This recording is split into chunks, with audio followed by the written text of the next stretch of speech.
Meus queridos irmãos, hoje eu vou retornar o estudo que nós estamos fazendo desde o meado do ano passado, na carta de Paulo aos Efésios. Nós demos um intervalo aí de mais ou menos 2 meses, o mês de dezembro, quando tivemos os musicais, e o mês de janeiro, em que falei sobre as sementes que nós devemos plantar para esse novo ano. E agora, então, em fevereiro, nós estamos voltando. Só que ao invés de voltar exatamente no ponto onde nós paramos, eu vou voltar um pouquinho mais adiante, porque o ponto onde paramos fala sobre as responsabilidades de cada um na família, os papéis de cada um na família. Então, nós combinamos com os irmãos do Ministério da Família para fazermos essa exposição em maio, que é o mês da família. Então, nós vamos dar um pequeno salto aqui, vamos sair lá do capítulo 5, no versículo 22, para o capítulo 6, a partir do versículo 10. Eu sugiro que você fique com a sua Bíblia aberta, se você tem em mãos, ou acesse o celular, porque nós vamos mencionando vários textos e você pode ir acompanhando aí melhor. Em Efésios capítulo 6, versículos de 10 a 13, nós lemos assim: finalmente, fortaleçam-se no Senhor e no seu forte poder. Vistam toda a armadura de Deus para poderem ficar firmes contra as ciladas do diabo. Pois a nossa luta não é contra seres humanos, mas contra os poderes e autoridades, contra os dominadores do mundo de trevas, contra as forças espirituais do mal nas regiões celestiais. Por isto, vistam toda a armadura de Deus, para que possam resistir no dia mau e permanecer inabaláveis depois de ter feito tudo. Meus irmãos, quando eu leio as notícias da guerra, lá na Ucrânia, na faixa de Gaza e em outras partes do mundo, quando eu vejo filmes ou documentários que mostram as histórias das guerras, na verdade, a história da humanidade é marcada por guerra. Se você visita a Europa, grande parte dos lugares, dos monumentos, dos castelos, tem ali registros de batalhas. Quando nós lemos a Bíblia, mesmo lá no Antigo Testamento, nós vamos encontrar muitas histórias também de guerras. E quando eu vejo tudo isso, eu fico pensando de que não existe de fato nada pior na vida de um indivíduo, de uma sociedade, de uma nação, do que uma situação de guerra. Não existe nada mais estúpido do que um conflito militar. Há uma destruição generalizada. Patrimônios culturais e históricos são destruídos e muitas vezes não há como recuperar aquilo que se perdeu. Mulheres são violentadas. Crianças ficam órfãos. Pais perdem os seus filhos ainda jovens. Soldados voltam para casa mutilados quando voltam. Os traumas psicológicos, as doenças mentais, muitas vezes acompanham a pessoa até o final de suas vidas. Torturas inimagináveis. Na minha visão, não existe no plano humano nada pior do que isso, porque não é só você e a sua família que está numa situação de perigo, mas tudo à sua volta. Você não sabe que hora pode cair um míssil, uma bomba na sua casa e colocar a perder tudo aquilo que você construiu ao longo de toda a sua vida. A fome, a miséria, a tensão numa situação de guerra. Pois é esta imagem, a imagem de uma guerra, que o apóstolo Paulo usa no texto sagrado que nós vamos analisar hoje. O texto começa com a expressão finalmente, em outras traduções, quanto ao mais. Paulo, nos capítulos anteriores, já falou do projeto de Deus para a nossa vida, que o grande alvo de nossa vida é glorificar a Deus, que nós somos predestinados em Cristo para isso. Ele falou sobre a nova comunidade que se forma a partir dos cristãos, uma comunidade aberta a todas as pessoas, sem distinção de raça, de cor, qualquer que seja, para homens e mulheres. Ele fala de como nós devemos viver de acordo com a nossa vocação. Ele fala sobre as responsabilidades que temos na sociedade, na família, no trabalho.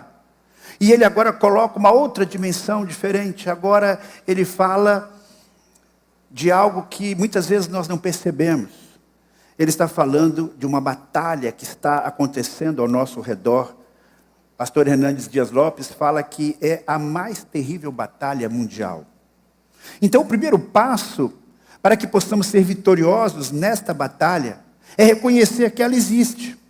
Se por um lado existem pessoas que não acreditam na existência de Satanás, há aqueles que atribuem tudo o que lhes acontece a uma ação demoníaca. O pneu do carro furou, rodopiou na estrada. É o cão. Não, meu irmão, você não fez a manutenção que devia fazer. Caiu da escada, quebrou a perna, o diabo me deu uma rasteira. Não, você colocou uma escada velha num terreno irregular e por isso você caiu. Estou com uma dor de cabeça infernal. Toma uma aspirina, não tem nada a ver com o diabo. Então esse é um cuidado que a gente tem que ter. Mas existe o outro extremo. O outro extremo é quando você não percebe que está envolvido numa guerra, que tem poderes espirituais envolvidos nesta guerra. Nós vivemos, então, num plano em que é uma batalha espiritual.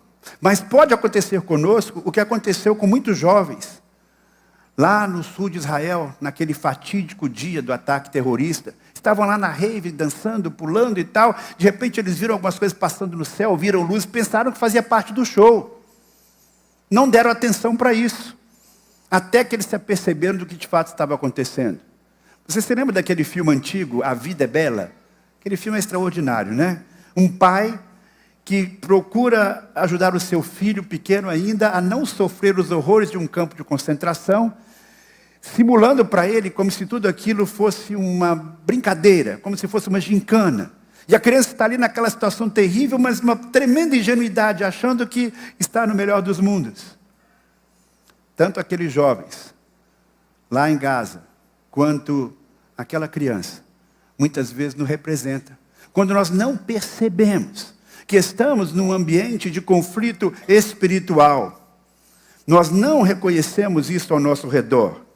Uma guerra que vai além das fronteiras interiores do nosso coração. É bem verdade que Deus nos concede muitas coisas boas. É bem verdade que temos muitas razões para celebrar. Nós não precisamos viver ansiosos, preocupados, tensos, traumatizados. Mas nós precisamos viver conscientes e atentos de que existe de fato uma batalha ao nosso redor. Deus nos concede a orientação e os recursos para sermos vitoriosos nesta batalha diariamente. E um dos primeiros passos, então, é exatamente reconhecer esta realidade, que existe uma batalha. E o segundo passo, extremamente importante, é reconhecer quem é o nosso inimigo. Porque às vezes nós achamos que o nosso inimigo é uma outra pessoa, nós achamos que o inimigo é nosso irmão. Imagina um soldado que vai para a guerra e ele não é capaz de identificar quem é o seu companheiro, quem é o seu aliado e quem é o seu opositor. É uma tragédia. Quem é o nosso inimigo? Segundo passo, esse texto nos mostra, é identificar quem é este inimigo. E esse nosso inimigo, a Bíblia diz claramente, é o maligno. E todas as forças que ele mobiliza, todas as forças demoníacas, ele é chamado aí no versículo de número 12 de diabo. É o líder do reino das trevas. A Bíblia apresenta o diabo com diversos títulos: assassino, serpente, dragão, tentador, mentiroso, pai da mentira e por aí vai. Mas também a cultura popular acrescenta outros adjetivos a esta figura sinistra: capeta, cão, demônio, caramunhão, capiroto, exu e por aí vai. É exatamente esse que deu início ao processo de destruição do ser humano e da obra de Deus. Lá no Jardim do Éden, atacando o primeiro casal. Ele se opõe aos planos de Deus o tempo todo. É um revoltado. O plano de Deus é criar uma nova sociedade. Ele quer impedir isso. O diabo faz tudo para destruí-la. O plano de Deus é, por meio de Cristo, quebrar as paredes que dividem os seres humanos e construir, então, um novo mundo. Ele quer destruir isso. Ele quer trabalhar para colocar abaixo aquilo que Deus está querendo fazer. Deus quer nos conduzir a uma vida de santidade e pureza, pois Ele envia os seus emissários para que esse propósito de Deus não se cumpra. Ele quer que caminhemos unidos. Ele promove a polarização. Ele promove a dissensão. Satanás tem um poder que é sempre usado para o mal. Ele comanda um exército nesse mundo que é denominado nesse texto de mundo de trevas, ou mundo tenebroso. Os seus soldados odeiam a luz. Os seus soldados, eles correm quando a luz aparece.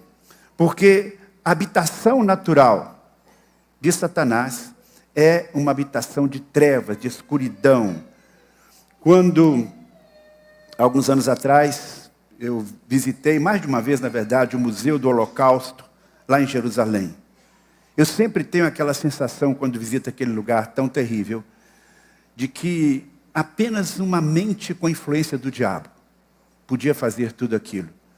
Infligir um sofrimento inominável para um povo inocente. Como é que nós podemos explicar a decisão de um líder político de enfiar o seu país numa guerra, sem nenhuma razão, desrespeitando as convenções e acordos internacionais, trazendo prejuízos não apenas para o inimigo, mas para o seu próprio povo? Como explicar uma barbárie de um ataque terrorista? Somente uma ação demoníaca por trás de todos esses fatos. E a Bíblia diz que esse nosso inimigo, malévolo, ele tem uma estrutura de poder organizada. Embora ele promova a desorganização, mas ele tem uma estrutura organizada de poder. Paulo fala de poderes e autoridades, uma tradução mais antiga fala de principados, potestades, príncipes. Existe uma cadeia de comando, existe quem manda e quem obedece, líderes e liderados. E o diabo tem gente por toda a terra, rodeando, para atacar as pessoas das mais diferentes maneiras. Portanto, meus queridos irmãos, o texto mostra com toda clareza que os nossos inimigos, o inimigo da igreja, não são seres humanos. Pois a nossa luta não é contra seres humanos, diz o texto claramente. Nos filmes de ficção, geralmente os piores vilões, os piores opositores do mocinho, não é um outro ser humano, mas é um zumbi, ou um sujeito que mistura poderes sobrenaturais com poderes humanos, que o transforma em alguém mais poderoso do que o ser humano comum. Na sociedade, muitas vezes, nós nos confundimos. E pensamos que temos que prioritariamente lutar contra um partido político, contra uma ideologia humana, mas nós devemos ter em mente que por trás de tudo isso existe, na verdade, uma mente maligna, existem poderes espirituais, e não são simplesmente com recursos humanos que nós vamos ser vitoriosos, mas usando os recursos espirituais. Na sociedade, nós precisamos perceber como é esta ação do diabo.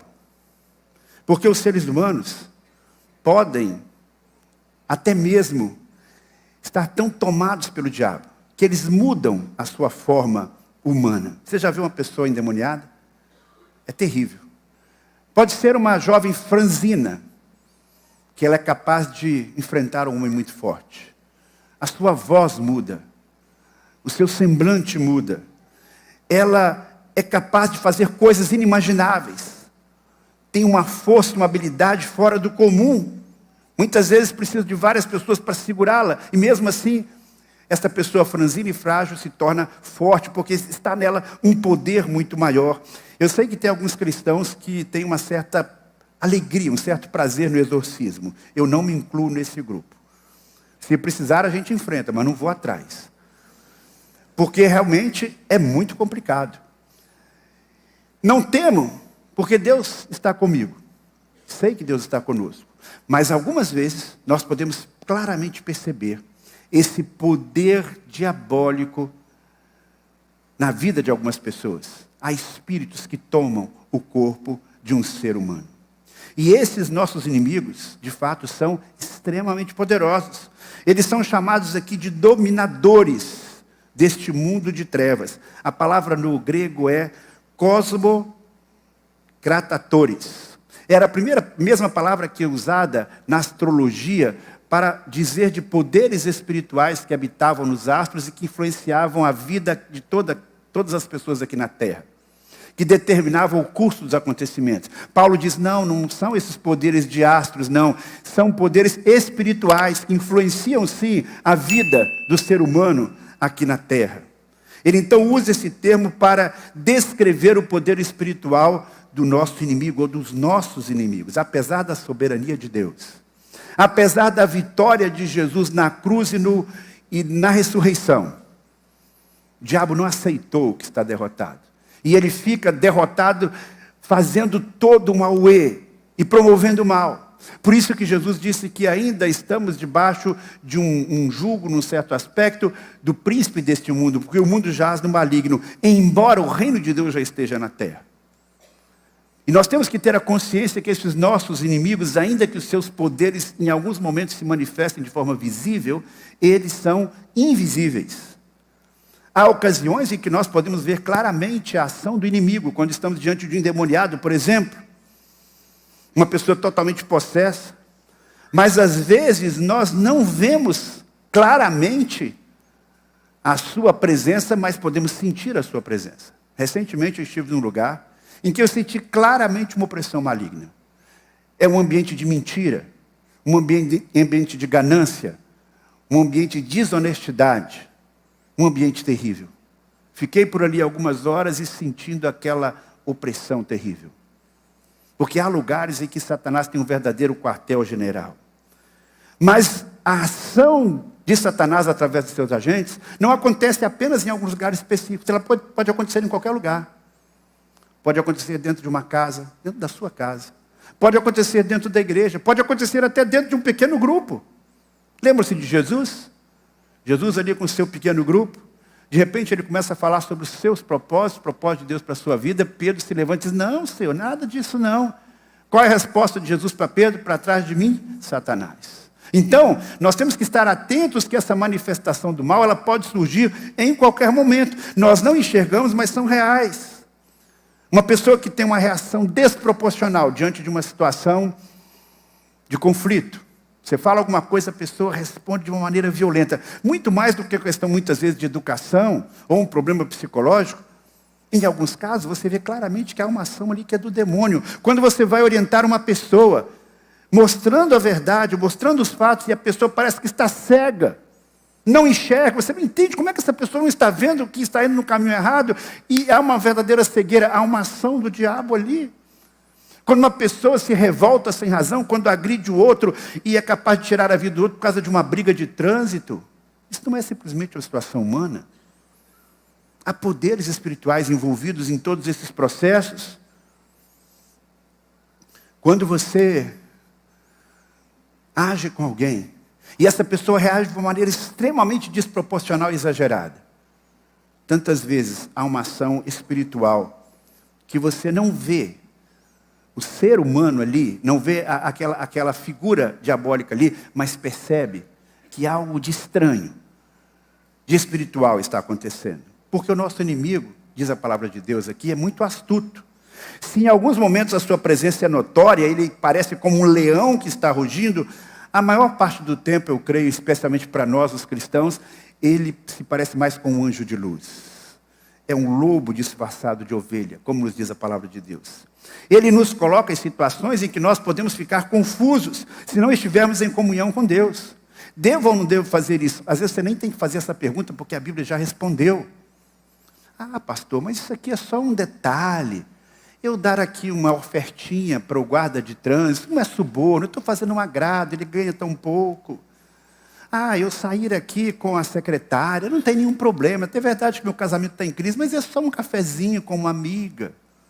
Quando a pessoa começa a flexibilizar coisas que não poderia flexibilizar. Quando a pessoa começa a mentir, enganar e acha que está tudo bem. Quando a pessoa quer torcer o que está na palavra de Deus, dizer, não, isso aqui nas entrelinhas quer dizer outra coisa e por aí vai.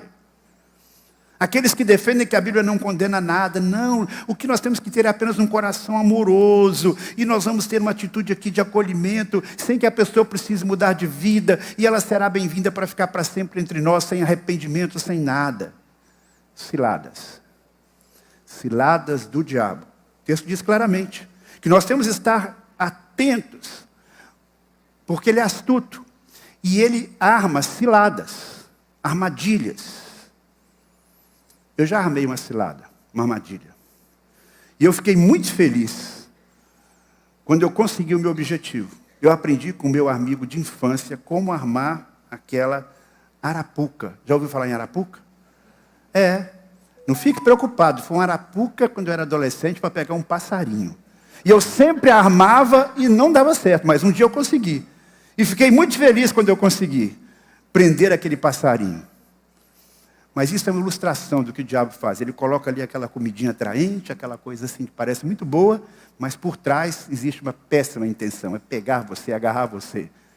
É como o pescador que coloca ali uma isca, e o peixinho vai lá todo feliz achando que tem a melhor refeição do dia. E ele é que vai se tornar uma refeição para outra pessoa. Então é assim que o diabo faz. Ele nem sempre aparece como aquele tridente com o chifre soltando fumaça, não. Ele é ardiloso.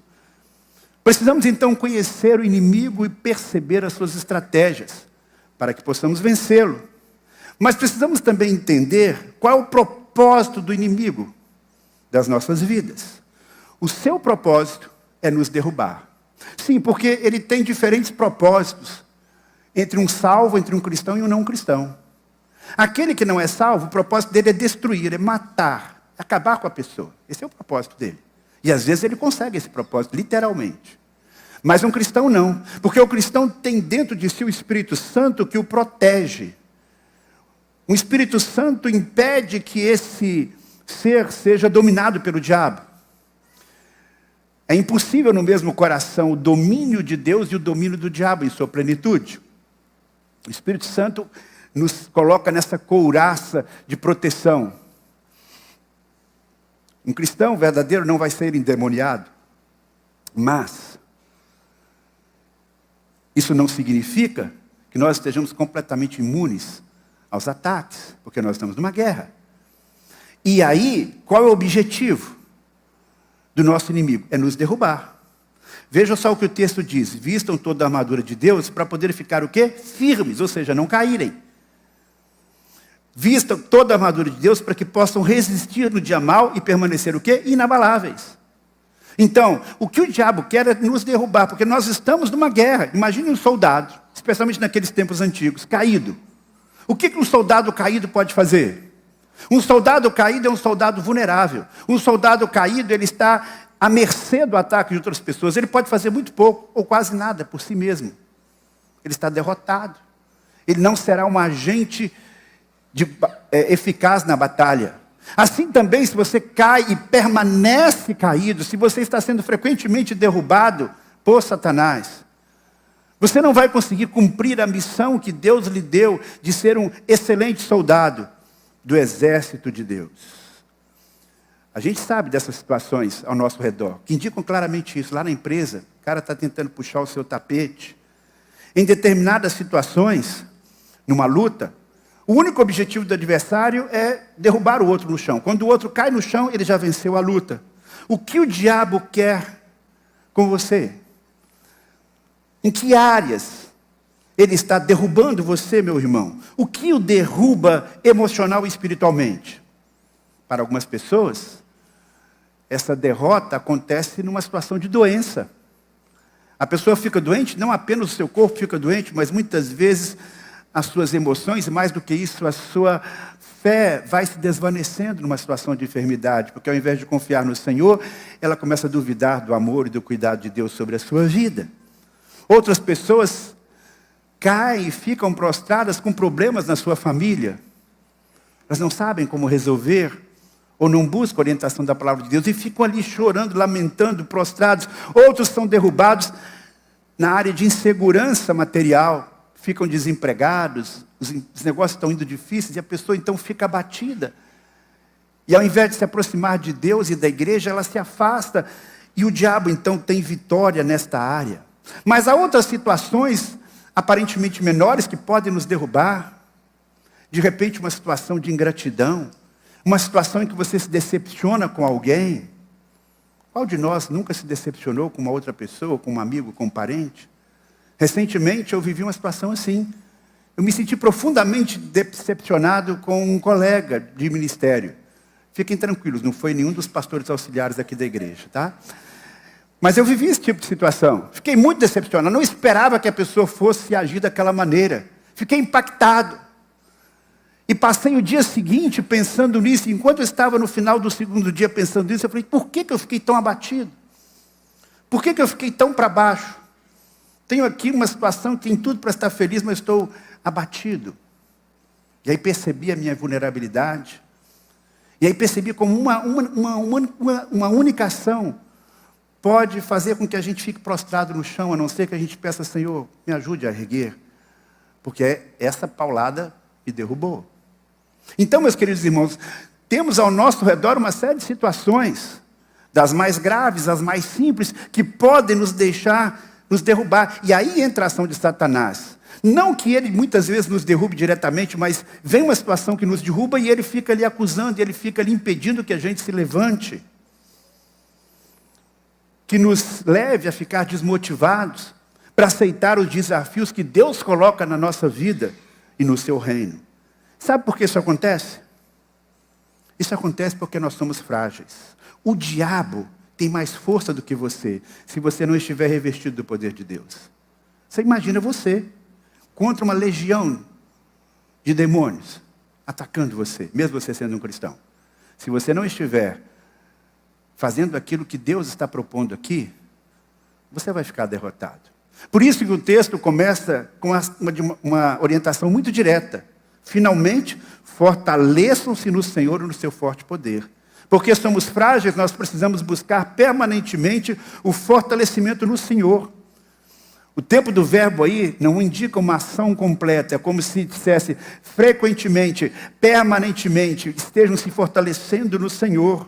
Isso significa que eu não tenho a capacidade de me fortalecer sozinho nesse plano espiritual. E é interessante também que o texto não diz simplesmente busque a força de Deus. Não, ele diz fortaleça no Senhor. É no relacionamento com Deus. É na intimidade com Jesus. Eu penso claramente quando ele diz fortaleça no Senhor, ele frequentemente usa esse termo no Senhor para Jesus Cristo. E no seu poder. Eu vejo aqui duas pessoas da Trindade, Jesus e o Espírito Santo. Então, quando você tem um relacionamento com Jesus bem próximo, você vai se fortalecer nele, você vai estar colado com ele, e o poder dele vai ser transmitido para você. Mas ele diz no seu poder, que é o poder de quem? Do Espírito Santo. Quando é que Jesus esteve numa situação de grande vulnerabilidade? Quando ele estava lá no fundo da tumba. E aí, quem o revigorou, quem trouxe para ele a vida novamente foi o Espírito Santo. E a Bíblia fala do poder da ressurreição. E o poder da ressurreição é o poder que o Espírito Santo que habita em você dá para você, para que você possa enfrentar o diabo e os seus exércitos. Que poder maravilhoso é esse? Que poder extraordinário. Existem situações da nossa vida em que nós só podemos explicar por essa presença poderosa do Espírito Santo. Eu me recordo, já contei aqui essa história, mas creio que vale a pena relembrar, que quando eu era um jovem missionário, lá no sertão da Paraíba, a gente pegava uma Kombi do projeto Água Viva e saía com os adolescentes da igreja quase todos os domingos à tarde para um trabalho de evangelização. Fazíamos esse trabalho de evangelização numa cidade próxima ou num sítio. Em uma certa ocasião, eu recebi um convite para ir num determinado lugar, num determinado sítio, para ali fazer um culto. Chamei os adolescentes e fomos para lá. E aí me alertaram, pastor, não vai lá não, porque lá tem um sujeito muito bravo, que não gosta de crente. Falei, não tem problema não, vamos lá. Só que eu não imaginava o que eu ia enfrentar. Quando nós chegamos lá no sítio, paramos o carro, veio um sujeito armado com alguma coisa de cortar mato, um facão, alguma coisa assim. Não me lembro exatamente, mas era uma coisa que servia como arma e como instrumento de trabalho. E ele chega então com os olhos vidrados e começa a gritar, e eu percebi que aquele homem não estava de fato no seu estado normal. Eu percebi que havia ali um poder espiritual. E ele começou a ameaçar e caminhando na nossa direção. Eu coloquei os meninos para dentro da Kombi, parei e de onde eu não sei, na verdade eu sei, foi de Deus. Eu tive uma coragem tremenda e disse assim, pare! Pare agora em nome de Jesus. E quando eu disse isso, aquele homem, para minha surpresa, parou. Parou. E parece que uma barreira se colocou entre ele e eu. E ali ficou muito claro para mim. Tanto a força do poder do diabo, quanto a força do poder de Deus. Então, meus queridos irmãos, mesmo que você não passe por uma experiência tão forte quanto essa que eu passei, saiba que você tem na sua vida o poder do Espírito Santo, o poder de Cristo. E em Cristo nós somos mais do que vencedores. Para isso, você deve, além de orar e de se conectar com Deus, você deve vestir a armadura de Deus. O texto diz aí que nós precisamos vestir essa armadura para resistir o diabo no dia mau. Você já viveu um dia mau? Todos nós já vivemos algum dia assim, não é? Um dia que tudo dá errado. E não é simplesmente má sorte. Às vezes você está envolvido na obra do Senhor, você quer fazer alguma coisa maravilhosa, aí o diabo começa a criar um conflito entre você e a sua esposa, uma situação, um negócio que dá errado, é um computador que quebra e tudo. Tem coisa que você vê claramente que não é uma coisa simplesmente humana. Tem uma coisa por trás ali maior, porque é muita coisa junta. Para se desestabilizar, para tirar o seu foco, para tirar a sua paz. Você percebe? Há dias maus, há fases mais difíceis. O diabo não fica atacando o tempo todo, o tempo todo, o tempo todo. Assim como numa guerra, existem algumas pausas. Mas a gente nunca sabe quando ele vai atacar. Por isso que ele diz, depois de tudo isso, você está firme, permaneça atento. E como é que você permanece atento? Vestindo a armadura de Deus. É interessante que lá em Israel, mesmo, não apenas nesse período agora de guerra, quando a gente vai lá em tempos de paz, todos os jovens que estão servindo no exército, homens e mulheres, andam o tempo todo com fuzil nas costas. Você andar, onde você for, você vai ver aqueles jovens com fuzil nas costas. No shopping, namorando, eles levam para casa aquele fuzil. Nunca deixam no quartel, diferentemente aqui do Brasil. Porque eles estão em estado permanente de alerta. Porque eles sabem que qualquer hora pode acontecer o que aconteceu. O inimigo chegar de surpresa. Então eles têm ali aquele esforço de mobilização, de atenção permanente. Esse estado ilustra bem aquilo que deveria ser o nosso estado de espírito. De preparação, de prontidão. Quando você se levanta de manhã, a primeira coisa que você deveria fazer é colocar a armadura de Deus. Antes mesmo de sair do quarto, você coloca a armadura de Deus. Antes mesmo de você levantar da sua cama. Porque às vezes você está deitado na cama e do lado está o celular. E você vai pegar o celular antes de se levantar, antes de trocar de roupa. Antes mesmo de pegar o celular. Vista-se da armadura de Deus. Porque nós nunca sabemos quando o inimigo vai atacar. E devemos então estar bem preparados. Desenvolvendo conscientemente uma série de atitudes. Você se lembra onde é que o apóstolo Paulo estava quando ele falou sobre essa armadura do cristão? Quando ele escreveu essa carta, ele estava numa cadeia. No fundo de uma cadeia romana.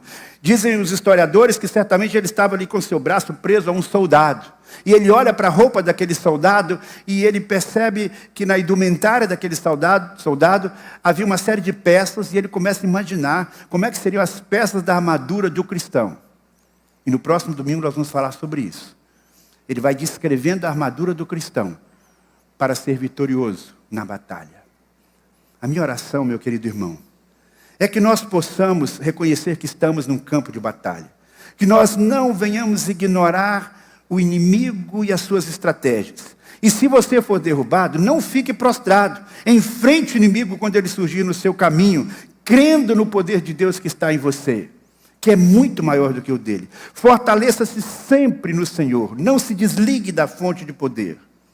E se você deseja tudo isso para a sua vida, se você deseja uma vida cristã realmente vitoriosa nesse plano da batalha espiritual, eu convido você a nesse momento se colocar de pé, porque eu quero orar a seu favor, para que Deus lhe dê uma vida vitoriosa contra os poderes do mal.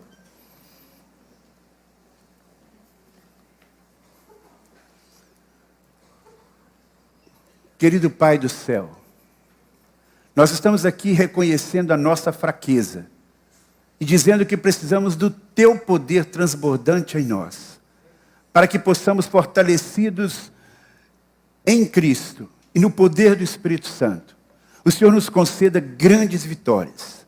O Senhor conceda vitórias individualmente a cada um de nós. O Senhor conceda vitórias para cada um de nós no âmbito da família, no dia a dia. Tu possas conceder que a nossa igreja seja um exército vitorioso contra as forças do mal que estão nessa cidade. Que nós possamos, na verdade, ser um reduto do Teu poder nesta cidade, nesse estado. Que o Senhor nos ajude a discernir os poderes maléficos e que possamos, ó Pai, conectados contigo, ter uma vida de vitória no plano espiritual. Obrigado porque o Senhor nos dá o Espírito Santo, que nos capacita, que nos fortalece, que nós possamos, ó Pai, identificar as áreas em que precisamos ser fortalecidos e que quando cairmos o Senhor nos sustente e nos levante, Pai. É o que eu te peço para a minha vida e para a vida dos meus irmãos, no nome de Jesus. Amém. Que Deus nos abençoe. Vamos juntos